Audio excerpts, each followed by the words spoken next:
በቤቶ ፕሮግራማችን ነው። ዛሬ ከምግብ ማበልጸግ ጋር በተያያዘ በተለይም ከፎሊክ አሲድ ጋር በተያያዘ ሰፋ ያለ ቆይታ ወደ እናንተ የምናደርስ ይሆናል።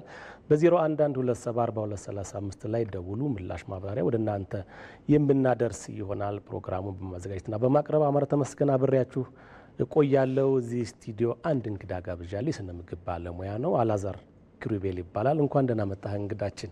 እንኳን ደህና ቆያ ማር። አላዛር እንግዲህ በተለይ ከኒውትሪሽን ባለሙያ ጋር በተያያዘ አልፎ አልፎም በቲክቶክ ላይ ትከሰታለህ አይሃለሁ እና አንድ በጣም የገረመኝ ነገር አለ። ሌሎቹን በማስተካከል ላይ ነው አብዛኛው ስራዎች ከስነ ምግብ ጋር በተያያዘ ሌሎቹ የሚሰሩትን ልጆች በማስተካከል ላይ ነው ብዙ ስራዎች እና እንደው ምንድን ነው የታዘብከው ነገር እዛ ፕላትፎርም ላይ? እሺ አመሰግናለሁ። አሁን የስነ ምግብን በተመለከተ ስለ ኒውትሪሽን በጣም ብዙ ሰዎች በጣም ብዙ መረጃ በብዙ የሚዲያ ፕላትፎርሞች ላይ ያሰራጫሉ። እነዛ ሁላ ግን መረጃዎች በሙላ እውነት ናቸው ማለት አይደለም። ስነ ምግብ ደግሞ ኒውትሪሽን ለጤናችንን ለመጠበቅ ጤናማ ህይወት ለመኖር በጣም ወሳኝ ነገር ስለሆነ የተሳሳተ መረጃ የሚሰራጭ ከሆነ ህይወት ነው የሚበላሸው፣ ጤናችን ነው የሚቃወሰው። ስለዚህ ዝም ብለን ከማየት እንደ ባለሙያ የበኩላችንን ለማስተካከል ጥረት ላድርግ ብዬ ነው። ምግብ ላይ ደግሞ ሰው በትኩረት ማየት ይፈልጋል። እንዳልከው ደግሞ በሙያው ዘርፍ ሆነው መተንተን የሚፈልጉ ደግሞ ብዙዎች ናቸው። በዛ ረገድ ጥሩ ታዝበሃል ብዬ አምናለሁ። ከትዝብቴ ውስጥ ግን አንደኛው በጣም የሳበኝ ስለ ካሎሪ የተሰራ የቲክቶክ ላይ የካፒታል ሲ ካሎሪ እና የስሞል ሲ ካሎሪ ልዩነትን ያብራራህበት ሁናቴ ነውና ለኔም ራሱ አዲስ ነገር ነው። እሷም በጣም ጥሩ ማሳያ ነው። ማንም ሰው ማውራት ይችላል። እንዳልኩ ኦሬዲ ፕላትፎርሙ አለው፣ ሁሉም የፈለገው መናገር ይችላል። ግን ትክክለኛ እውቀት ከሌለው ኳሊፋይድ ካልሆነ የሚናገራቸው ነገሮች ስህተት ይሆናሉ። ተራ የሚመስሉ ነገሮች አሁን ይሄንን የካሎሪ የኢነርጂ መለኪያ ዩኒት ነው። ኪሎ ካሎሪ ብለን እንጽፋለን፣ ካሎሪ ብለን ካፒታል ሲ አድርገን እንጽፋለን፣ ካሎሪ ብለን ስሞል ሲ አድርገን እንጽፋለን። አሁን እነዚህ የተለያዩ ናቸው። ስሞል ሲ ያለው ካሎሪ እና ካፒታል ሲ ያለው ካሎሪ እኩል አይደሉም። ሰው ግን ይሄንን እያቀያየረ ይጠቀማል። ይሄ ደግሞ ፍጹም የተሳሳተ እና ያልሆነ መረጃን ማቃበል ነው። ስሞል ሲ ያለባት ካሎሪ ካፒታል ሲ ያለችው ካሎሪ እኩል አይደሉም። 1000 ስሞል ሲ ያለው ካሎሪ አንድ ካፒታል ሲ ያለው ካሎሪ ነው። የ1000 ልዩነት አለው። ካፒታል ሲ የካሎሪን ስናነሳ ኪሎ ካሎሪ እያልን ነው ማለት ነው ባጭሩ። አዎ ኪሎ ካሎሪ፣ ኪሎ ስንል ኪሎ ማለት 1000፣ ስለዚህ ኪሎ ካሎሪ እንላለን። በጣም አሪፍ ነው። በርታ ለማለት ነው በዚሁ አጋጣሚ። ዛሬ እንግዲህ ዋናው ርዕሳችን የምግብ ማበልጸግ ላይ ነው፣ በተለይ ከፎሊክ አሲድ ጋር በተያያዘ እና ምናልባት ትንሽ ስለ ፎሊክ አሲድ ምንነት ከማንሳታችን በፊት ፎሊክ አሲድ እና ፎሌት የሚባሉ ሁለት ነገሮች አሉና እነሱን እንደመነሻ ብናነሳ ልዩነታቸው። እሺ ጥሩ። አሁን ፎሊክ አሲድ ፎሌት ሲባል ሰው አንድ አይነት ይመስለዋል። አንድ አይነትም ነው፣ አንድ አይነትም አይደለም። ቫይታሚን ቢ9 ዋናው እንትናችን ቫይታሚን ቢ9 ነው። ምስል ላይ እንደምናየው ቫይታሚን ቢ9 ነው። የቫይታሚን ቢ ሁለት አይነት ፎርም አለው። በተፈጥሮ የምናገኘው ምግብ ውስጥና ሰው ሰራሽ የሆነ ፎርም። በተፈጥሮ የምናገኘው ፎሌት ነው። ሰው ግን ራሳችን ሲንተሳይዝ አድርገን የምናመርተው ቫይታሚን ቢ9 ደግሞ ፎሊክ አሲድ እንለዋለን። ሁለቱ ሰውነታችን ውስጥ ገብተው የሚሰሩት ስራ ተመሳሳይ ነው። እሺ ምንድነው ፎሊክ አሲድ ራሱ? ፎሊክ አሲድ እንግዲህ የቫይታሚን ቢ9 አንዱ ሶርስ ነው። ቫይታሚን ቢ አሁን እኛ ቫይታሚን ቢ ሲባል አንድ እንትን እንላለን፣ ግን ኢትስ ግሩፕ ነው። የቫይታሚን ቢ ግሩፖች አሉ፣ 8 ግሩፖች አሉ። ከ8ቱ ግሩፖች ውስጥ አንደኛው ቫይታሚን ቢ9 ነው። እንዳልኩክ በተፈጥሮ ከምግብ የምናገኘው ፎሌት ስንለው፣ እኛ ደግሞ ራሳችን የሰው ልጅ ሲንተሳይዝ አድርጎ የሚሰራው ደግሞ ፎሊክ አሲድ ነው። ይሄ ፎሊክ አሲድ ፎሌት ቫይታሚን ቢ9 በተፈጥሮ የምናገኘው ፎሌት የሚሰጠንን የተለያዩ የጤና ጥቅሞችን የቫይታሚን ቢ9ን ስራ ይሰራልናል ሰውነታችን ውስጥ ገብቶ። ስለዚህ ፎሊክ አሲድ የሚያስፈልገን ለምንድን ነው? ፎሌት እያለ ለምንድን ነው ሲንተሳይዝ ማድረግ ያስፈለገው? ጥሩ። አሁን እንዳልኩ ይሄ በተፈጥሮ የምናገኘው ፎሌት ምግባችን ውስጥ በቂ ላይኖር ይችላል። በቂ አለመኖር ብቻ ሳይሆን ደግሞ ይሄ ፎሌት በቀላሉ በአበሳሰልና ጥሩ ባልሆነ አቀማመጥ ምግባችንን ስናስቀምጥ ይባክናል፣ ይወጣል። ፎሌት ያለበትን ምግብ ራሱ ብንመገብ ስናበስለው ለረጅም ሰዓት ስናስቀምጠው በእሳት ስናስመታው በውስጡ ያለውን ፎሌት ያጣል። ስለዚህ ሰውነታችን በቂ ፎሌት አያገኝም። በቂ ፎሌት ሰውነታችን እንዲያገኝ እርግጠኛ ለመሆን ፎሊክ አሲድን እንጠቀማለን። ፎሊክ አሲድ በተፈጥሮ ከምናገኘው ፎሌት የተሻለ ስቴብል ነው። በአበሳሰልም በአቀማመጥም የመበላሸትና ከምግባችን ውስጥ የመውጣት ቻንሱ ዝቅተኛ ነው። በጣም ጥሩ። ስለዚህ ፎሊክ አሲድን በተጨማሪነት የመውሰድ በተለይ አሁን ብዙ ጊዜ የምንሰማው ፊፎል በሚል በተለይ ነፍሰ ጡር እናቶች እንዲወስዱ ይደረጋል እንደ ሰፕሊመንት ነገር።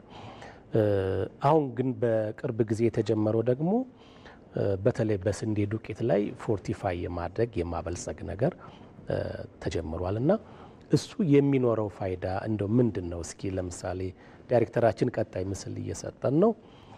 እንደምናየው ይሄ በተለይ ፎርቲፋይድ የሆነ የስንዴ ዱቄት አንድ ማሳያ ነውና ምንድን ነው ይሄኛው? ጥሩ። ይሄ አሁን ወደዚህኛው ከመምጣታችን በፊት በእርግዝና ጊዜ ስለሚወስዱት ፎሊክ አሲድ እናውራና የሰው ልጅ በየቀኑ የሚያስፈልገን የንጥረ ነገር አይነት አለ። ምግብ ስንመገብ በምግብ ውስጥ ያሉትን ንጥረ ነገሮች ለማግኘት ነው። ምግባችን አስፈላጊ የሆኑ ንጥረ ነገሮችን እለት ተዕለት ይሰጠናል ማለት ነው። የተለያየ ሰው የተለያየ አይነት የንጥረ ነገር ፍላጎት አለው። እኔ የሚያስፈልገኝ የንጥረ ነገር አይነትና ብዛት አንተ ከሚያስፈልገ የንጥረ ነገር አይነትና ብዛት የተለየ ነው። እኔ እናንተ የሚያስፈልገን የንጥረ ነገር አይነትና ብዛት ሴት እህቶቻችን፣ እናቶቻችን፣ ልጆች ከሚያስፈልጋቸው የተለየ ነው። አሁን በእርግዝና ወቅት የፎሊክ አሲድ ወይም ቫይታሚን ቢ9 ሪኳየርመንቱ ወይም ፍላጎት ይጨምራል። የቫይታሚን ቢ9 ብቻ ሳይሆን ኦልሞስት የሁሉም ንጥረ ነገር ይጨምራል። ምክንያቱም እናት የምትመገበው በዛ ወቅት ለራሷ ብቻ ሳይሆን ለጽንሱም ለልጇም ነው።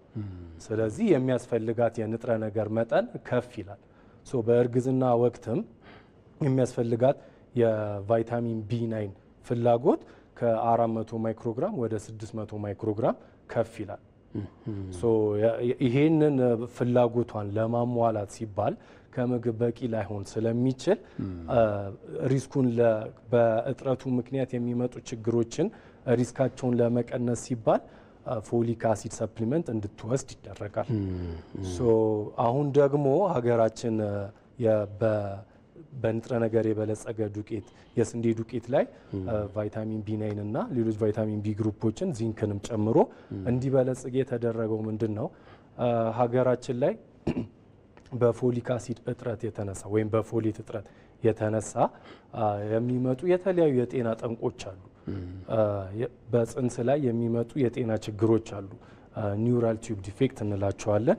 የነርቭ ዘንግ እናብራራቸዋለን። ምናልባት የነርቭ ዘንግ ክፍተት በሽታዎች ወደ በኋላ ላይ ሐኪም የምንጋብዛለን። በጣም ጥሩ። እነዚህ ነገሮች ለመቅረፍ ፎርቲፊኬሽን የስንዴ ዱቄቱን ማበልጸጉ አንድ ጥሩ አማራጭ ሆኗል። ይህንን ነገር ለመከላከል ምን መሰለ አሜ ኢትዮጵያ ውስጥ ብዙውን ጊዜ እርግዝና ወይም ፋሚሊ ፕላኒንግ የታቀደ አይደለም፣ አብዛኛው ቦታ ላይ ማለት ነው። ያ ማለት ምንድነው?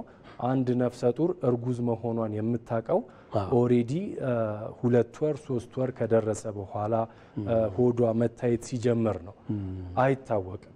እና ይሄ ቫይታሚን ቢ9 ደግሞ የሚያስፈልገው በጽንሱ ወቅት ጽንሱ በተፈጠረ በመጀመሪያ ወራት ውስጥ ነው። 28 ቀን እስከሚሞላው ባለው ጊዜ ውስጥ ነው። እርጉዝ እንደሆነች ፎሊክ አሲድን ብትወስድ አስፈላጊው ንጥረ ነገሮች ለማሟላት ብትጥር ኦሬዲ ከዘገየ በኋላ ነው። 2 ወር 3 ወር ከሆነ በኋላ ነው።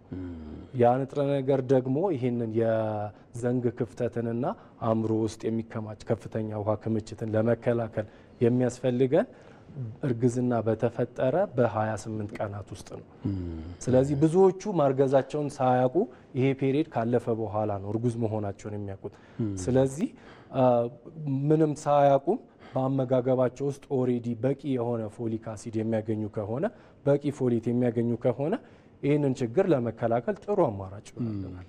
እንደዚህ ዱቄት ውስጥ ፎርቲፋይድ ሆኖ ብዙሃኑ ሲያገኙት በቀላሉ ችግሩን ለመቅረፍ ይረዳል። እና እስኪ ለምሳሌ ስንዴ እንዴት ተመረጠ የሚለውን በዚሁም አጋጣሚ ብናየውና ወደ ህብረተሰቡ ዘንድ እንዴት ተደራሽ ሊሆን ይችላል የሚለውን ብናነሳ በጣም ጥሩ። ያውን ብዙ ሰዎች ጋር ጥያቄ የሚሆኑ ለምን ስንዴ ሆነ ለምን ጤፍ አልሆነ ቢባል አይደለ? ማለት አብዛኛው ሰው ጤፍ እንጀራ የሚመገበው። ጥሩ ወል አንድን የምግብ ግብአት ወይም ምግብ በንጥረ ነገር ለማበልጸግ ስትመርጥ መስፈርቶች አሉ፣ የተለያዩ መስፈርቶች። አንደኛው ምን ያህል ሰው ይጠቀማል ይህንን የምግብ ግብአት፣ ሁለተኛ የማበለጽገውን ንጥረ ነገር አብሮ ይሄዳል ወይ ወይስ ይጻረራሉ ወይ የሚለውን ነው።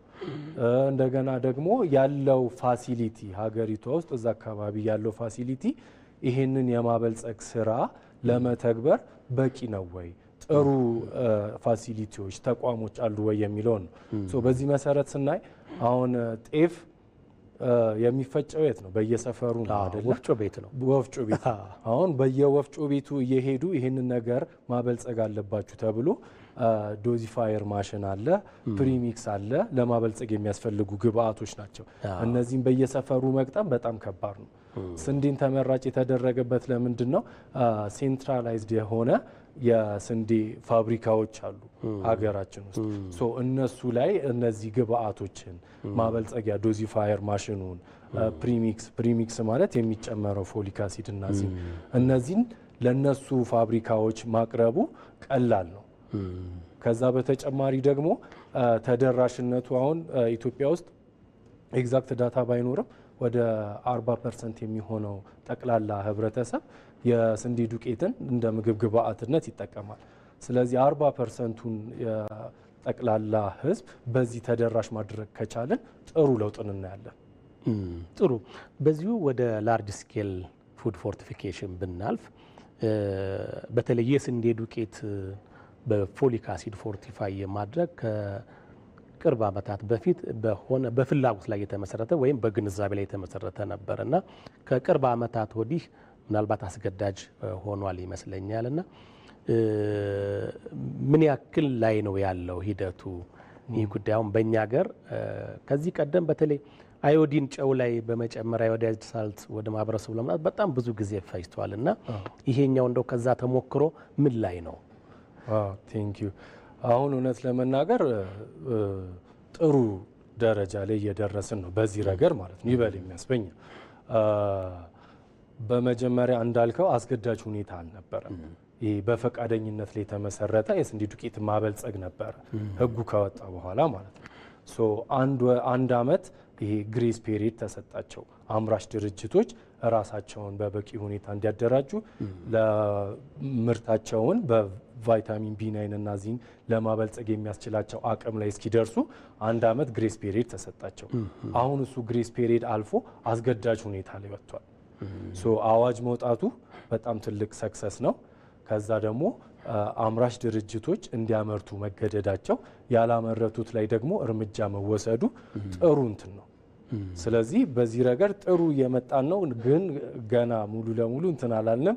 ወደ ኋላ እንዳይመለስ በደንብ አምራች ድርጅቶች ደግሞ ይህንን ነገር ተግባራዊ እንዲያደርጉ አሁንም ፑሽ መደረግ ያስፈልጋል።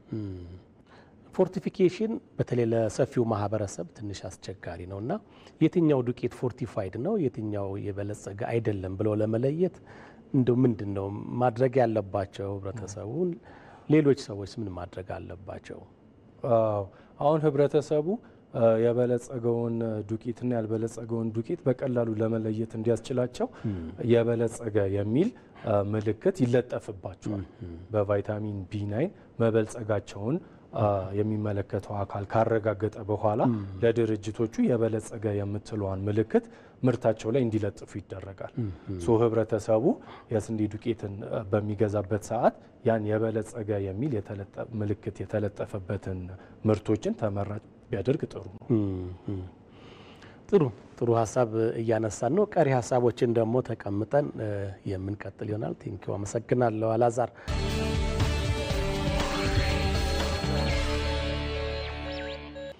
ተመልሰናል። ጤናው በቤት ሆነው ከምግብ ማበልጸግ ጋር በተያያዘ ነው እያነሳን ያለነው ሀሳብ። እንግዲህ አላዛር በተለይ ፎሊክ አሲድ አንድ ሰው አንዲት እናት አንዲት ሴት ከወሰደች ምን ያክል ጊዜ በሰውነታችን ይቆያል? እንደው የፎሊክ አሲድ የቆይታን ጊዜና አንዳንድ ጊዜ ፋይዳውን እናንሳ እስኪ። ምናልባት እዛ አካባቢ በየጊዜው መውሰድ ያለብን ነገር ነው በየቀኑ እንዴት ነው የሚለው እንየው።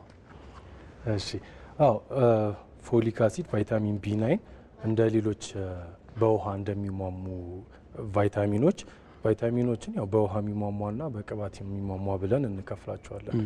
ሰውነታችን በውሃ የሚሟሙ ቫይታሚኖችን እለት እለት ያስፈልገዋል።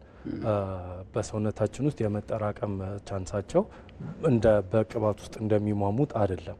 ስለዚህ አሁን የፎሊት ንጥረ ነገርንም የቫይታሚን ቢ9ንም እለት እለት ለሰውነታችን አስፈላጊ ስለሆነ መመገብ ይኖርብናል። አለበለዚያ ግን እጥረቶች የመከሰት ቻንሳቸው ከፍተኛ ይሆናል። እንዳልኩ ከሆን ኖርማል ያላረገዘች ሴት 400 ማይክሮግራም ቫይታሚን ቢ9 ያስፈልጋታል በቀን። እርጉዝ በምትሆንበት ሰዓት ግን ይሄኛው ፍላጎቷ ከ400 ማይክሮግራም ወደ 600 ማይክሮግራም ከፍ ይላል። ስለዚህ ይሄንን ዲፍረንስ ኮንሲደር ተደርጎ ነው የፎሊክ አሲድ ሰፕሊመንትም እንድትወስድ የሚደረገው። አሁን ደግሞ ፎርቲፊኬሽንም አስገዳጅ ሁኔታ የሆነው። ጥሩ እንግዲህ ፎሊክ አሲድ ይህን ያህል አስፈላጊ ነው ካልን የፎሊክ አሲድ እጥረት ምንድን ነው ሊያመጣ የሚችለው? ጥሩ በጣም አሁን ፎሊክ አሲድ ለአጠቃላይ ህብረተሰቡ የሚያመጣው ችግር አለ እጥረቱ። ለነፍሰ ጡሮች ደግሞ የሚያመጣው ችግር አለ። ለአጠቃላይ ህብረተሰቡ ከትንሽ ከድካም ስሜት አንስቶ እስከ ዲፕሬሽን ድረስ ድባቴ ድረስ ችግሮች እንዲያስከስት ይችላል። ነፍሰ ጡር ላይ ሲሆን ግን ይሄ በጣም የከፋ ችግርን ያስከስታል።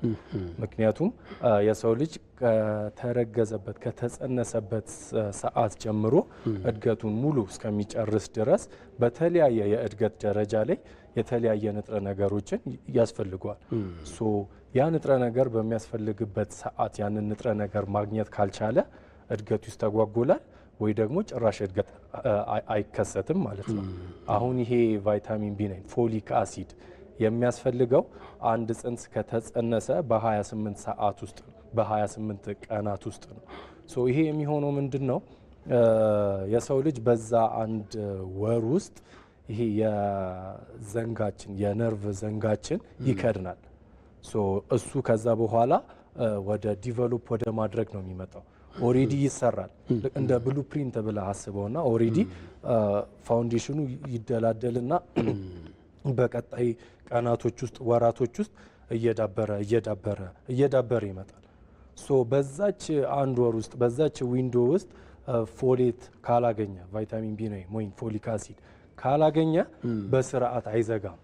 ይሄ የነርቭ ዘንጉ በስርዓት ካልዘጋ ደግሞ ምን ይከሰታል? ልጁ በሚወለድበት ሰዓት ጽንሱ በሚወለድበት ሰዓት ይሄ የዘንግ ክፍተት ችግር ወይም ደግሞ የአእምሮ ላይ ከመጠን በላይ ውሃ መከማቸት በሳይንቲፊክ ተርሙ ኒውራል ቲዩብ ዲፌክት የምንላቸው የተለያዩ የጤና ችግሮችን ያስከስትብናል። በተለይ ከዚህ ጋር በተያያዘ በሀገራችንም በጣም ሰፊ ችግር ነው። ምናልባት የፎሊክ አሲድ ሰፕሊመንት አሁን ደግሞ የተጀመረው የላርጅ ስኬል ፉድ ፎርቲፊኬሽን እጥረቱን ይቀርፋል ተብሎ ይጠበቃል እና ጥሩ ሀሳብ ነው።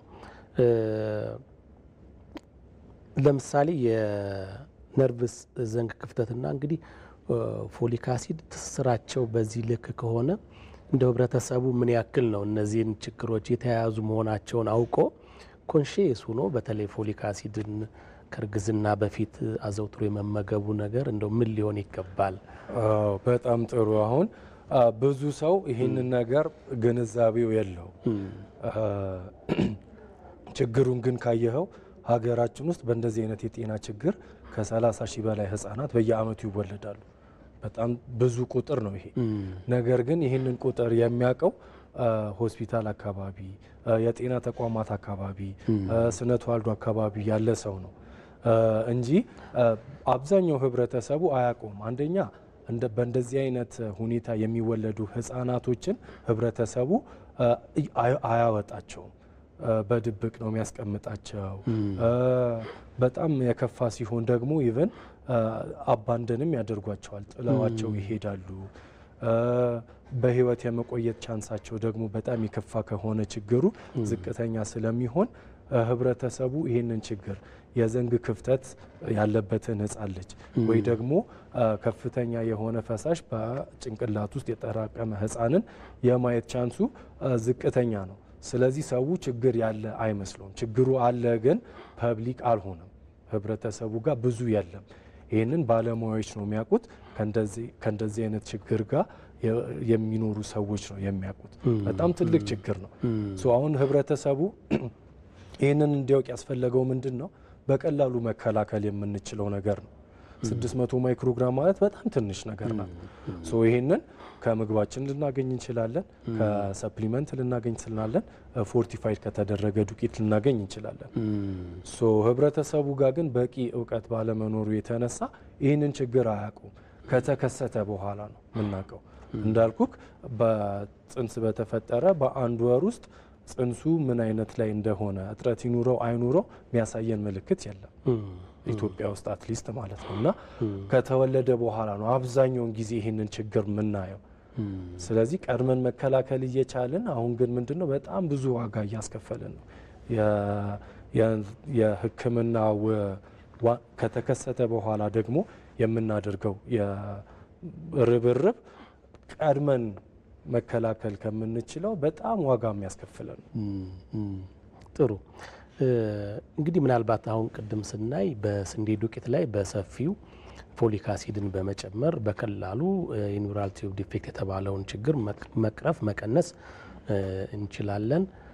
ከዛ ባነሰ ደግሞ በተለይ በተፈጥሮ የምናገኝበት አማራጭም መኖሩን አለመዘንጋት ያስፈልጋልና እንደው በተለይ ፎሌት በተፈጥሮ የሚገኘው ፎሌት ምን ምግቦች ላይ ነው ያለው?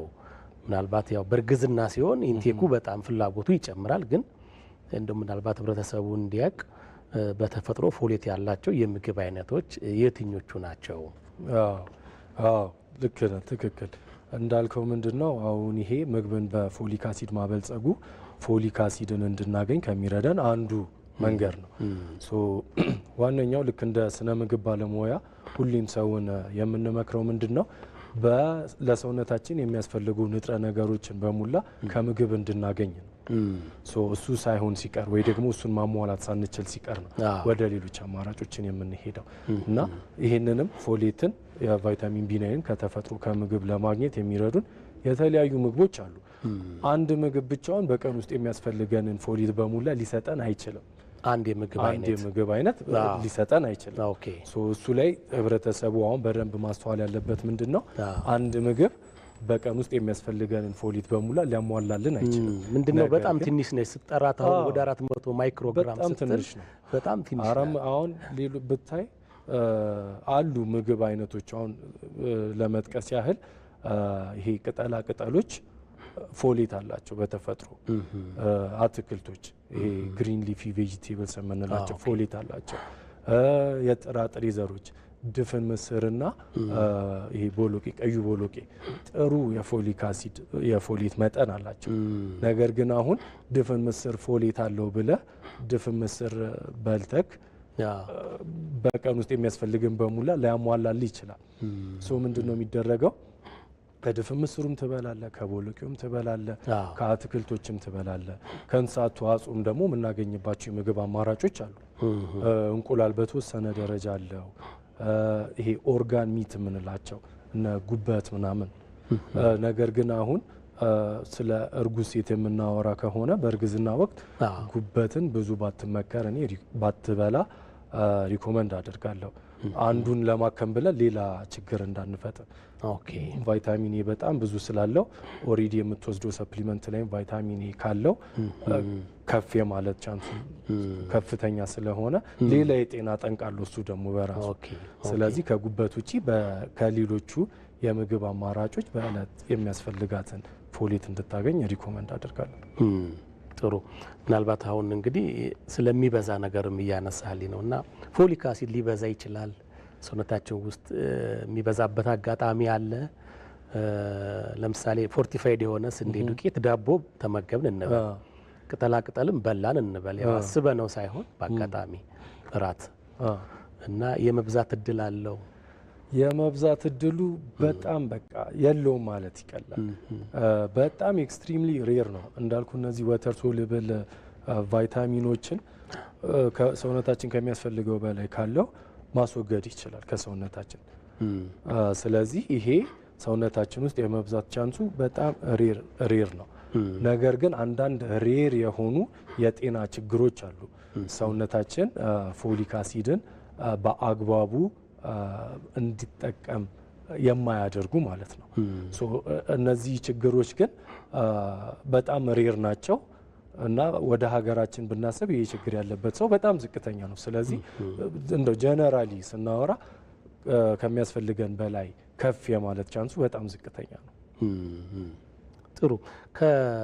በተለይ ስንዴ ላይ ፎሊክ አሲድን ፎርቲፋይ ከማድረግ በተጨማሪ ዘይት ላይም እንደዚህ ፎርቲፋይ የማድረግ ነገሮች አሉና ስለ እነሱም ትንሽ ብታነሳልኝ ከዚሁ ጋር ተያይዞ ህብረተሰቡ ቢያውቃቸው በሚል እሳቤ። አሁን ይሄ ምግብን በንጥረ ነገር የማበልጸግ አዋጁ አስገዳጅ ሲሆን የስንዴ ዱቄትን በቫይታሚን ቢ እና በዚንክ ሚኒራል እንዲበለጽግ የምግብ ዘይትን ደግሞ በቫይታሚን ኤ እና በቫይታሚን ዲ እንዲበለጽግ ነው የተደረገው። ስለዚህ አሁን ዘይትን ስንጠቀም የበለጸገ የሚለውን ዘይት የምንጠቀም ከሆነ ምን እናገኛለን ማለት ነው? ቫይታሚን ኤን እናገኛለን፣ ቫይታሚን ዲን እናገኛለን። ሁለቱ ቫይታሚን ኤ እና ቫይታሚን ዲ እጥረታቸው ሀገራችን ውስጥ ብዙ የጤና ችግሮችን በተለያዩ የማህበረሰብ አካላት ላይ እያደረሱ ስለሆነ ዘይትን በእነዚህ ንጥረ ነገሮች ማበልጸግ እነዚህን ችግሮች በቀላሉ እንድንቀርፍ ይረዳናል። አሁን የዘይቱ ተጀምሯል ወይስ ገና በሀሳብ ደረጃ ነው? ተጀምሯል። ከስንዴ ዱቄቱ ጋር አብሮ ነው አስገዳጅ የተደረገው። አምራች ድርጅቶች ብቻ ሳይሆን አስመጪ ድርጅቶችም በንጥረ ነገር የበለጸገ የስንዴ ዱቄትና ዘይት እንዲያመጡ ሕጉ ደንግጓል። እንደውም ከአምራቾቹ በፊት አስመጪዎቹ ኦሬዲ በቫይታሚን ኤ እና በቫይታሚን ዲ የበለጸገ ዘይት ሲያስገቡ ነበረ። ዘይቶችን ገበያ ላይ አይተ ከሆነ ፎርቲፋይድ ዊዝ ቫይታሚን ኤ ኤንድ ዲ ይላሉ። ሀገር ውስጥ የሚመረቱ ከሆነ ደግሞ ቅድም የበለጸገ የምትሏ ምልክት ይለጠፍላቸዋል። ሎጎዋል እሷ ሎጎ ትለጠፋለች። ያ ሲሆን ቫይታሚን ኤ ቫይታሚን ዲ በውስጡ አለው ማለት ነው።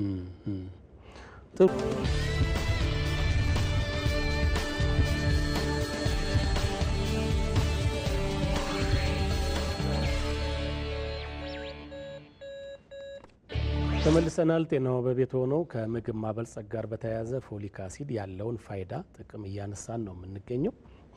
አላዛር፣ ምናልባት ከዚህ በፊት አሁን አዮዲን ጨው ላይ ፎርቲፋይድ ሆኖ ግን በተለይ አጠቃቀሙ ላይ የወጥ ሊወጣ ሲል አካባቢ በሙቀት ስለሚተን ሊወጣ ሲል አድርጉት ምናምን ትሉናላችሁና ፎሊክ አሲድ ከዚህ ጋር የተያያዘ የምንወስደው ጥንቃቄ አለ? ጥሩ። አሁን ይህ ፎሊክ አሲድ እንዳልኩክ በጣም ስቴብል ነው። ይቅርታ፣ ስቴብል ነው ማለት ልካም የተፈጥሮ ፎርሙ አለው አይደለ? ቫይታሚን ቢ9 ፎሌት ከሱ የተሻለ ሞር ስቴብል ነው። ያኛውን ምግብ በምናበስልበት ሰዓት በጣም ይቀንሳል፣ ሙሉ ለሙሉም ሊጠፋ ይችላል። ፎሊክ አሲድ ግን በጣም ሞር ስቴብል ስለሆነ በአበሳሰል በቀላሉ ልናጣው አንችልም። ስለዚህ አብስለን ብንመገበው ፎሊክ አሲድ ያለበትን የስንዴ ዱቄት ፎሊክ አሲዱን ስቲል እናገኘዋለን። ጥሩ። ምናልባት አሁን የአዮዲንን ለረጅም ጊዜ ለማምደን ነው ከብዙ ስራ በኋላ ህብረተሰቡ አሁን የለመደው። ከፎሊክ አሲድ ጋር በተገናኘም ሰው ምናልባት ህብረተሰቡ ባዕድ ነገር ተጨመረብን የሚል የግንዛቤ እጥረት ሊኖር ይችል ይሆን ወይ? እንደው ለዛስ ተጨማሪ ማብራሪያ ምን መስራት አለብን? በጣም ጥሩ። አሁን ህብረተሰቡ ይሄንን የሆነ ባዕድ ነገር ወይ ኬሚካል ነገር የተጨመረ አድርጎ ነው የሚያስበው። ይሄ እንዳልኩ ኦሬዲ በተፈጥሮ የምናገኘው ፎርም አለ፣ ሰው የሚሰራው ፎርም አለ። ያው ፈጣሪ እንግዲህ የሰጠንን እውቀትና ጥበብ ተጠቅመን ነው ይህ ለሰውነታችን አስፈላጊ ስለሆነ የምንሰራ። ምንም ባዕድ ነገር አይደለም። ሰውነታችን ውስጥ ገብቶ በተፈጥሮ የምናገኘው ቫይታሚን ቢ9 የሚሰራውን ስራ ነው የሚሰራለን።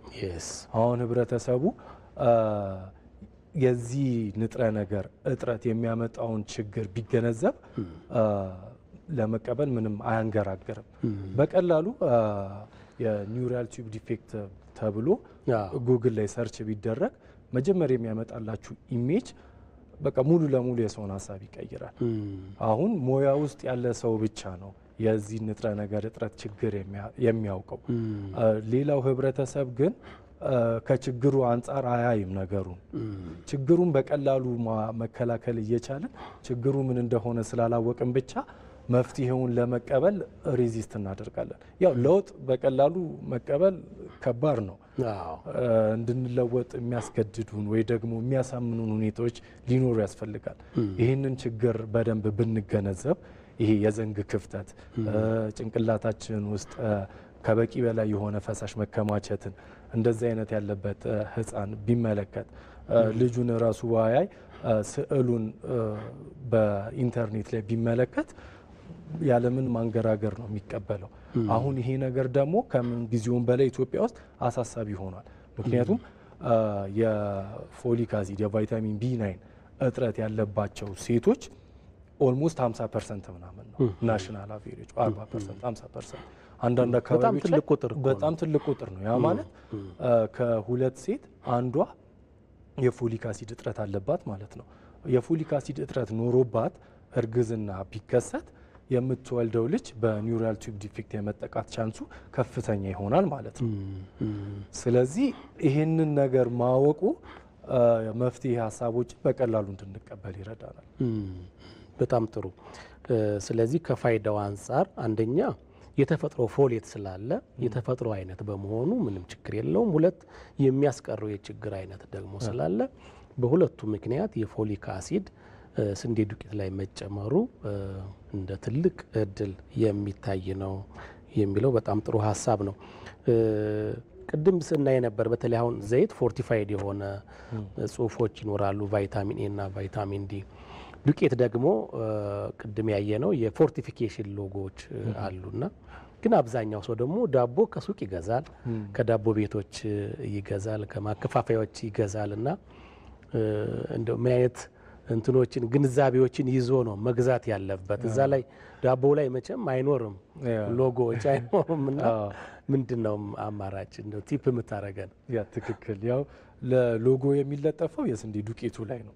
በስንዴ ዱቄት ተጠቅሞ የሚሰሩ የምግብ ፕሮዳክቶች ላይ አይኖርም። ሶ አሁን እነዚያ የሚሰሩት ምግቦች ከበለጸገ ኤፍዲኤ በእርግጥ የሚያዘው ኤኒ የሚሸጥ ነገር ላዩ ላይ ታሽጉ ማብራሪያ ኖሮት ነው ይላል። እንዲኖር ነው ሌብል አለ። የምግብ አንድ ምግብ በውስጡ የሚይዘው ንጥረ ነገሮች፣ ሌሎች አስፈላጊ ነገሮች ሌብል ላይ የሚቀመጡ ብዙ ሌሎች ነገሮች አሉ። እነሱን ሁላ እንዲኖሩ ያስገድዳል። እዛ እስከምንደርስ አሁን ምንድነው የሚደረገው? አምራቾች የበለጸገ የስንዴ ዱቄትን እንዲያመርቱ ኦሬዲ አስገዳጅ ሕግ አለ። አብዛኞቹ ደግሞ ወደ ትግበራ ገብተዋል። ወደ ትግበራ ባይገቡ ራሱ ኦሬዲ እግረ መንገድ ላይ ያሉ አሉ ብዙዎች። መንግስት በጣም ሰፖርት ያደርጋቸዋል። መንግስት ያልሆኑ ድርጅቶች ሰፖርት ያደርጋቸዋል። አስፈላጊው ግብአት ተመቻችቶላቸው በሀገር ውስጥም ከሀገር ውጭም አቅም ያለው በውጭ ምንዛሬ ከውጭ ሀገር ፕሪሚክስ ዶዚፋየርን አስመጥተው ድርጅታቸው ላይ ገጥመው ምግቡን እንዲያበለጽጉ፣ አቅም የሌላቸው ደግሞ በሀገር ውስጥ የሚመረቱትን እንዲጠቀሙ አድርጓል። ምቹ ሁኔታዎችን ፈጥሯል። ኢቨን አንዳንድ እንትኖች አሰራሮችን እስከ መቀየር ድረስ ደርሷል። ይሄ ምን ያህል አሳሳቢ ነገርና አስፈላጊ ነገር እንደሆነ ስለተረዳ ነው። አምራች ድርጅቶችም ይህንን ችግሩን ቢያውቁት፣ አብዛኞቹ ደግሞ ስላወቁት ወደ ትግበራ ገብተዋል። ስለዚህ ይሄ ነገር ወደ ትግበራ በመገባቱ የተነሳ እነዚህ ዳቦ የሚጋግሩ ፓስታ፣ ስንዴ፣ በስንዴ ዱቄት ተጠቅመው የሚሰሩ ማንኛውንም ምግቦች የሚሰሩ አካላት መግዛት የሚችሉት ማንን ነው ማለት ነው? የበለጸገውን ነው። ገበያ ላይ ያለው የበለጸገ ስንዴ ከሆነ አምራች ድርጅቶች የዳቦ ስንዴ፣ ፓስታ፣ ሞኮሮኒ ምናምን የበለጸገውን ግብአት ወስደው ነው ምግብ የሚሰሩት ማለት ነው። ስለዚህ አምራች የስንዴ ዱቄት አምራች ድርጅቶች እንዲያበለጽጉ ማስገደድና ትግበራውን መከታተል ነው ያለብን። ጥሩ። አምራቾችስ እንደው ምን ግንዛቤ መያዝ አለባቸው? መቼም አንድ አምራች ልጅ ይኖረዋል፣ እንደገና ነፍሰ ጡር ባለቤት ትኖረዋለች፣ ቤተሰብ ይኖረዋል እና ከዚህ አንጻር በኃላፊነት የስንዴ ዱቄትን ፎርቲፋይ አድርጎ ወደ ህብረተሰቡ በማድረስ ረገድ ከዱቄት አምራቾች ፕሮሰስ አድራጊዎች እንደው ምን ይጠበቃል? ይሄ አሁን ከቢዝነስ ገንዘብ ከማግኘት አንጻር አለ፣ ከሰብአዊነት አንጻር አለ። ይህንን ችግር እንዳልኩክ ሰው ችግሩን ሲመለከተው እንደዚህ አይነት ህፃን ልጅ ተወልዶ ሲያዩ ማንኛውም ሰው ምንም ምን አገባኝ እኔ ልጅ አይደለም አይልም። በጣም ህሊናን እንትን የሚል ነገር ነው። ይህንን ችግር ሲያውቁ ኢሚዲየትሊ ነው ወደ ትግበራ የሚገቡት። ግን ደግሞ ኢሚዲየትሊ ወደ ትግበራ ስለገቡ ያንን አዝነው ቢዝነሳቸው መጎዳት የለበትም። ከቢዝነስ አስፔክት ደግሞ ስናየው እነዚህን ግብአቶች በመጨመራቸው አስፈላጊ የሆኑ ፕሪሚክሶችን የስንዴ ዱቄታቸው ላይ ዘይታቸው ላይ በመጨመራቸው ዶዚፋየር በመቅጠማቸው ያን ያህል በፋይናንሻሊ የሚጎዱት ነገር የለም። የምርታቸውም ላይ ያን ያህል በጣም የተጋነነ ጭማሪ አይመጣም። ስለዚህ ይሄን መገንዘብ አለባቸው። እነሱም ተጠቃሚው የተወሰነ ብር ብቻ የስንዴ ዱቄት አይ ቲንክ በኪሎ ማክሲማም 1 ብር ከምናምን ቢጨምር ነው ፎሊክ አሲድ በፎርቲፋይድ ስለበለጸገ። ነገር ግን ከፋይዳው አንጻር ከሚሰጠው ጥቅም አንጻር ከሚያስቀረው የሰው ልጅ ስቃይ አንጻር ከሚድነው ህይወት አንጻር ምንም አይገናኝም። ስለዚህ ይህን ነው መገንዘብ ያለባቸው እነሱ። ቢዝነስ ብቻ ሳይሆን ሰብአዊ ግዴታቸውንም እየተወጡ ነው ያሉት። እንደገና ደግሞ በተለይ ለዚህ ፎርቲፋይ ለሚያደርጉ አምራቹ ደግሞ የተለየ የማበረታቻ ማዕቀፍ ህብረተሰቡ ዘንድ ደግሞ ምናልባት ህብረተሰቡ አሁን ዋጋው የቀነሰ ዱቄት የመፈለግ ነገር ከአቅም ጋር ተያይዞ ሊኖር ይችላል። ግን ከግንዛቤ አንጻር ደግሞ መሰል ነገሮች መኖራቸውን ማረጋገጡ በእጅጉ በጣም አስፈላጊ ነው ባይ ነኝ። እንግዲህ እንዳልከው በኃላፊነት መስራት ያስፈላጊ ነው። በሰብአዊነት መስራት ለመጪው ትውልድ በማሰብ ግዴታ ነው። ግን ያም ሆኖ ደግሞ ሁሉም አምራቾች አንድ ናቸው ማለት አይደለም እና እንደው ከዛ አንጻር ከኢትዮጵያ ምግብ መድኃኒት ባለስልጣንስ ምን ይጠበቃል? በተለይ ሂደቱን ምርቱን በተለይ ፎርቲፋይድ መሆኑን ቼክ ከማረጋገጥ አንጻር እንደው ከነሱስ ምን ይጠበቃል? አሁን እዚህ ላይ በጣም በርካታ መንግስታዊ የሆኑ ሚኒስቴር መስሪያ ቤቶች፣ ድርጅቶች አሉ። ይሄንን የምግብ ማበልጸጉን መተግበርን የሚያረጋግጡ ማለት ነው። እንዳልከው ኤፍዲኤ አሁን አንደኛው ስራው ምንድነው? ይሄንን ኦሬዲ አስገዳጅ ህግ አለ። የዛን አስገዳጅ ህግ እንዲዘጋጁበት 1 አመት ሙሉ የግሬስ ፔሪድ ተሰጥቷል። በዛ ግሬስ ፔሪድ ዝግጅታቸውን ጨርሰው ወደ ማምረት ገብተዋል። አሁንም ግን ምንም አይነት እንቅስቃሴ ያላደረጉ ድርጅቶችን እስከ መዝጋት ድረስ ባለስልጣን መስሪያ ቤቱ ስልጣን አለው። ስለዚህ ምንም እንትን የሚባልበት ነገር አለ። አስፈላጊው ድጋፍ በሙላ ይደረጋል። የተለያዩ ሚኒስቴር መስሪያ ቤቶች የሚኒስትሪ ኦፍ ኢንዱስትሪና አጋዥ መስሪያ ቤቶች አሉ። እነዚህ ለአምራች ድርጅቶች በቴክኒካልም በግብአትም ሰፖርት ያደርጋሉ። ኦሬዲ ሁሉ ነገር ተመቻችቷል። ስለዚህ ምንም ምክንያት እንትን አይልም። አሁን ምንድነው የሚቀረው ማለት ነው? ያልተገበረውን ቅጣት ያልተገበረውን ከገበያ ላይ ወደ ማስወጣት ነው። ስለዚህ እኩል የሆነ ፌር የሆነ ዋጋ ይኖራል። አሁን አንደኛው አበልጽጎ አንደኛው ሳያበለጽግ ወደ ገበያ ሲወጣ ያላበለጸገው ዋጋው ይቀንሳል። ህብረተሰቡ ደግሞ ያላበለጸገውን ዋጋው ስለሚቀንስ እሱን ይመርጣል፣ ገበያ ስለሆነ። ስለዚህ ፌር የሆነ ገበያ እንዲኖር ሁሉም አበልጽገው እኩል እንዲቀርቡ ነው የተደረገው። በጣም ጥሩ። ከኤፍዲኤ በተጨማሪ ደግሞ በተለይ ህብረተሰቡን በማንቃት ረገድ የሲቪክ ማህበራት በዚህ ዘርፍ ላይ የሚሰሩ በርከት ያሉ ሲቪክ ሶሳይቲዎች አሉና እነሱ በተለይ ህብረተሰቡን፣ አምራቾችን፣ መንግስትንም ጭምር በማስገንዘብ ረገድ የአድቮኬሲ ስራቸው እንደው ምን ሊሆንስ ይገባል? አሁን ይሄንን እንዳልኩ የሰብአዊነት ጉዳይ ነው።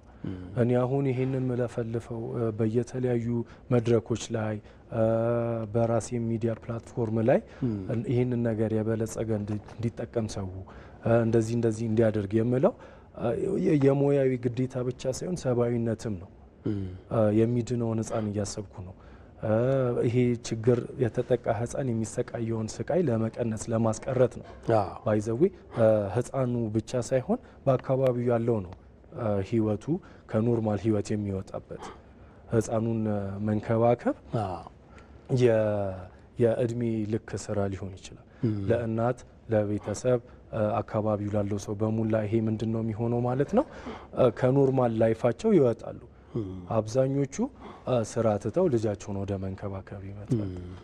ምክንያቱም ልጃቸው በጣም ተከታታይነትና ቀጣይነት ያለው እንክብካቤ ይፈልጋል። በዚህ ችግር የተጎዱ ህጻናቶቹ በጣም በቃ ያሳዝናሉ። እንደ እድሜ ኩዮቻቸው መጫወት አይችሉም። እንደ እድሜ ኩዮቻቸው መቦረቅ የፈለጉትን ማድረግ አይችሉም። መገለሉ እንዳለ ሆኖ ይህን ሁላ በቀላሉ በዚህ መልኩ የማስቀረት እድል ከተሰጠን መንግስት ይህንን ካመቻቸልን መተግበር የሚተገብሩ አካል እንዲተገብር ሌሎቻችን ደግሞ እንዲተገበር ፑሽ ማድረግ አድቮኬት የማድረግ ሙያዊ የሞራልም ግዴታ አለብን። የሌሎች ሀገራት ተሞክሮ እንደው ምን ይመስላል? በተለይ ያደጉት ሀገራት እንደዚህ ኒውራል ቲዩብ ዲፌክት የነርቭ ዘንግ ክፍተትን ከመቀነስ አንጻር እየሰሩት ያለ በርካታ ስራ አለና እንደው የእኛን ሀገርና የሌሎች ሀገራት ተሞክሮ እንደው የተወሰነ መዳሰስ ብንችል ብዬ ነው። አሁን ይሄ ነገር ቆየ ዓለማችን ላይ ከተጀመረ የስንዴ ዱቄትን በቫይታሚን ቢ9 በቫይታሚን ቢ ግሩፖች ማበልጸግ ቆየ። ሌሎች ሀገር ላይ በቫይታሚን ቢ ብቻ ሳይሆን በአይረንም እንዲበለጽግ ይደረጋል። ኦኬ የኛ ያው ቶፒካችን ስለ ቫይታሚን ቢ9 ስለሆነ ይሄንን መጀመሪያ እንትን ካሉት ራሱ ብናይ ያደጉት ሀገራት እነ አሜሪካና ካናዳ ይሄንን ምግብን የስንዴ ዱቄትን በቫይታሚን ቢ9 ማበልጸግ ከጀመሩ ጊዜ በኋላ ይሄ የኒውራል ቲዩብ ዲፌክት የዘንግ ክፍተት ችግር በጣም በከፍተኛ ደረጃ ወርዷል። ስለዚህ ጥሩ ተሞክሮ ነው እሱ። አሁን ይሄ ሕክምናውን በጣም አስቸጋሪ ስለሆነ እዚሁ ላይ በጣም ሰርተዋል እነሱ በጣም ሰርተውታል። ለኛ ሀገር ደግሞ ለገና ታዳጊ ሀገራት ደግሞ ከሕክምናው ይልቅ ይሄኛው ላይ የምናወጣው ሪሶርስ የምናወጣው ገንዘብም ኢፈርትም ያነሰ ነው የሚሆነው። ውጤቱ ደግሞ በጣም ከፍ ያለ ነው የሚሆነው። መከላከልም ፖሊሲያችን ነው። አሁን የአዳጊ ሀገራትን ተሞክሮን ብታይ አፍሪካ ውስጥም በጣም በርካታ ሀገሮች የስንዴ ዱቄትን በቫይታሚን ቢ9 እንዲበለጽግ አድርገዋል። ናይጄሪያ መውሰድ ትችላለ፣ ደቡብ አፍሪካ፣ ጋና እነዚህ ሁላ የምግብ የስንዴ ዱቄትን በቫይታሚን ቢ9 በማበልጸግ የዘንግ ክፍተት ችግርን በከፍተኛ ደረጃ ከሀገራቸው መቀነስ ችለዋል። ስለዚህ የተረጋገጠ ነው፣ ውጤታማነቱ የታየ ነገር ነው። በጣም ጥሩ። እንደ አጠቃላይ በሀገራችን በማህበረሰባችን ዘንድ የምግብ ማበልጸግ ባህላችን እንደው እንዴት ታዘብክ አንተ በዚህ ቆይታ? ጥሩ። አሁን እኛ ሀገር ምግብ ማበልጸግ ስናውቅ መጀመሪያ ያወቅ ነው በምንድን ነው? በጨው ነው። ጨው ውስጥ አዮዲንን በማበልጸግ በአዮዲን እጥረት የተነሳ የሚከሰቱ የተለያየ በርካታ የጤና ችግሮች አሉ። ምናልባት ለሱ ሌላ መድረክ ሊያስፈልግ ይችላል ለማውራት እና እነዛን ሁላ ጨውን በአዮዲን በማበልጸግ ማስቀረት በከፍተኛ ደረጃ መቀነስ ችለናል። አሁን ደግሞ የስንዴ ዱቄትን በእነዚህ በቫይታሚን ቢ9 በዚንክ ማበልጸጋችን ይሄ የዘንግ ክፍተትን ለመቀነስ ትልቅ አስተዋጽኦ እንደሚያደርግ በጣም እርግጠኛ ነኝ። አሁን ምናልባት እንደውም ሳልጠቅስ ያለፍኩት ነገር ለሰው ግልጽ ለማድረግ ካስፈለገ ብዙን ጊዜ ሰው ለምን አስፈለገ ማበልጸጉ ሊል ይችላል። የስንዴ ዱቄት ራሱ የለውም ወይ ለምንድን ነው የሚያስፈልገው ሊል ይችላል። ራሱ ፎሊክ አሲድ በተፈጥሮ የምናገኝ ከሆነ በእርግጥ አለው ስንዴ ላይ የተወሰነ ፎሌት አለ። ነገር ግን ምንድነው እኛ አሁን ያው አመጋገባችን አኗኗራችን በጣም ሞደርን በሄደ ቁጥር ምግቦቻችንን በጣም ፕሮሰስ እያደረግናቸው ነው። ከእርሻ ላይ የምናመጣውን ስንዴ በጣም በብዙ ፕሮሰስ አልፋ እኛ የምናገኘው ዱቄቱን ነው። ያንን ስንዴ ከእርሻ ወደ ዱቄት ለመቀየር በሚያልፈው ፕሮሰስ ውስጥ በጣም በውስጡ የያዘውን ንጥረ ነገሮች በሙላ እያሳጣ ነው። ከዛ መጨረሻ ላይ የምናገኛት ነጯ ፉርኖ ዱቄት ብለን እንትን የምንጠቀመው ምግብ ለመስራት ካርቦሃይድሬት ብቻ ነው። የተወሰነ ፕሮቲን አለው፣ ካርቦሃይድሬት አለው። በአብዛኛው ካርቦሃይድሬት ነው። በአብዛኛው ካርቦሃይድሬት ነው። ፋይበሩን ያጣል። አስፈላጊ ንጥረ ነገሮችን ቫይታሚን ቢን ጨምሮ በሙላ ያጣል። ስለዚህ ኦሬዲ እኛ በፕሮሰስ ያሳጣነውን ነገር ነው መልሰን የምንጨምረው ማለት ነው። ይህንን ሰው ቢገነዘብ አንድ ጥሩ ነገር ነው። ምክንያቱም በዚህ ሂደት ውስጥ ብዙ ነገር አጥቷል። ቫይታሚን ቢ ወይም ፎሌትን ጨምሮ መጀመሪያም ከምግብ የምናገኘው በቂ አይደለም ብለናል፣ በተለይ ለነፍሰ ጡር እናቶች። ስለዚህ ላርጅ ስኬል ፉድ ፎርቲፊኬሽን በዚህ ረገድ ይህን ችግር ይቀርፋል ከሚል እሳቤ ነው እና በሀገራችን እንደው እንዳጠቃላይ የምግብ ማበልጸግ ምግብን አበልጽጎ የመመገብ ነገርና ደግሞ የበለጸገ ምግብን የመምረጡ ነገር ዝንባሌው ገና ብዙ ስራ የሚጠይቅ ይሆናል ብዬ ገምታለሁ። በሌላ መልኩ ደግሞ ከዚህ ከፎሊክ አሲድ በስንዴ ዱቄት ከማበልጸግ በተጨማሪ ሌሎች ምግቦች ላይ የማበልጸግ እቅድ አለ ወይ? ለምሳሌ በጨው ላይ አንዳንድ አርቲክሎችን ስለማይ ነውና እንደዚህ ነገር ተጨማሪ አማራጮች አሉ ወይ? ሁሉም ሰው ስንዴ ላይ በላይ ይችል ይሆናል በሚል ግምት ነው። ልክ ነህ። አሁን ወደፊት ኦሬዲ አሁን ስራም ተጀምሯል። ምንድን ነው ይሄ ደብል ፎርቲፊኬሽን የምንለው ጨውን ከአዮዲን በተጨማሪ በቫይታሚን ቢ9ም እንዲበለጽግ ደብል ፎርቲፊኬሽን ስራዎችን ለመስራት ኦሬዲ ጥናቶች እየተጠኑ ነው። ጥሩ ውጤቶችን እያሳየ ነው። እሱ ከተደረገ በኋላ እንግዲህ ወደፊት ከስንዴ ዱቄት በተጨማሪ ደግሞ ጨው ላይም የቫይታሚን ቢ9 በልጽጎ ጨውን ልንጠቀም እንችላለን። ጨው እንደውም በጣም ብዙ ሰው ከሚጠቀመው የምግብ ግብዓት አንደኛው ጨው ኦልሞስት በየቤቱ አለ፣ በየምግባችን ላይ እንጨምራለን። ያ በሚሆን ሰዓት ተደራሽነቱ በጣም ከፍ ይላል። ከስንዴ ዱቄት በጣም ከፍ ይላል።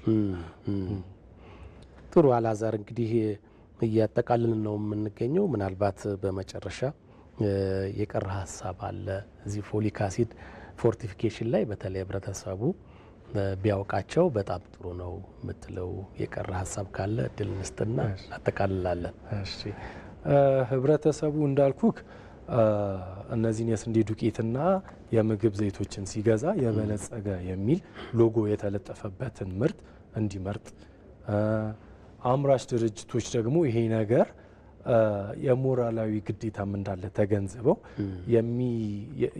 ፋይዳው በጣም ከፍተኛ መሆኑን ተገንዝበው ከቢዝነስ ባለፈ ሰብአዊ ግዴታቸውን እንዲወጡ፣ የተቆጣጣሪ ድርጅቶችም ደግሞ ይሄ ነገር መተግበሩን እንዲያረጋግጡ፣ በተጨማሪ ደግሞ አሁን በላርጅ ስኬል ግዢ የሚፈጽሙ ተቋማት የበለጸገ ምግብን ግዢ ቢፈጽሙ የመንግስት ጨረታ ላይ ማለት ነው። ትልልቅ ዩኒቨርሲቲዎች አሁን ማስ ዱቄት ግዢ ላይ አሉና እዛ ላይ ፎርቲፊኬሽን እንዳስገዳጅ የጨረታው አንድ አካል እሱ በጣም ጌም ቼንጀር ነው የሚሆነው።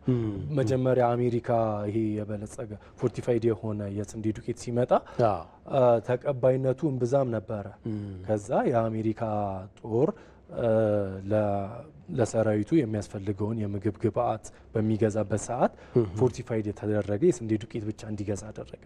ከዛ በኋላ ነገሩ ተቀየረ። አቅራቢዎች በቃ ግዴታ እንትን አደረጉ። እኛም ሀገር አሁን አንድ አማራጭ ይሆናል እንዳልከው ዩኒቨርሲቲዎች፣ ሌሎች እንደዚህ በብዙ በጨረታ የሚገዙ ላርጅ ስኬል ግዢ የሚፈጽሙ ተቋማት በጣም ይህንን ቢያደርጉ በጣም ይቀየራል። በጣም ጥሩ። አላዛር ክሉቤር የስነ ምግብ ባለሙያ ነው። በቲክቶክም በማህበራዊ ሚዲያም በጣም ንቁ ተሳታፊ ነው። እንድትከታተሉት እኛም እንጋብዛለን። ለሰጠህ ማብራሪያ፣ ምክር፣ ሀሳብ ከልብ እናመሰግናለን። እኔም በጣም አመሰግናለሁ ስለጋበዛችሁ። መልካም ተመልካቾች፣ የዛሬው የጤናው በቤቶ ከምግብ ማበልጸግ ጋር በተያያዘ በተለይ ፎሊክ አሲድ በስንዴ ዱቄት የማበልጸግ ጉዳይ ላይ ያለበትን ሁኔታና ጥቅም ፋይዳ ነበር ዛሬ ስናነሳ የቆየ ነው። ሳምንት በሌላ ዝግጅት እስከምንገናኝ ድረስ ከመላው የስቱዲዮ ባለሙያዎች ጋር በመሆን ፕሮግራሙ በማዘጋጀትና በማቅረብ አማረ ተመስገን አብሬያችሁ ቆየው። ሳምንት በሌላ ፕሮግራም እንገናኛለን። እስከዛው ጤና ይስጥልን።